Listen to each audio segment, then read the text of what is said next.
তারপরে ওইখানে তোমাকে লাইট জ্বেলে রেখে দিয়েছে, আর সেদিন আমার পায়ে ব্যথা, কি অবস্থা আমার, আমি আর হাঁটতে পারি না। মাকে কি দেখবো, মা কাছে যেতে পারছি না, তোমার কাছেও যেতে পারছি না, ছোপাতে বসে আছি চুপ করে আছো। এ এ আমার ঝোনটা, সার ধন বাবা, ধন ধন, এখন ঘুম আসবে, রুটি খেয়ে নেবে, নিয়ে ঘুম, তাই না?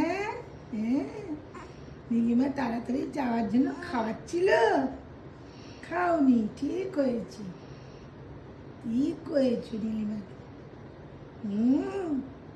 ওরে বাবা, আবার তুমি মুখ এমনি করে কি করছো? মুখ দেখে দেখে কি করছো তুমি? টুটন মুটন করেছে কেন? কেন টুটন মুটন মুখ করেছে কেন?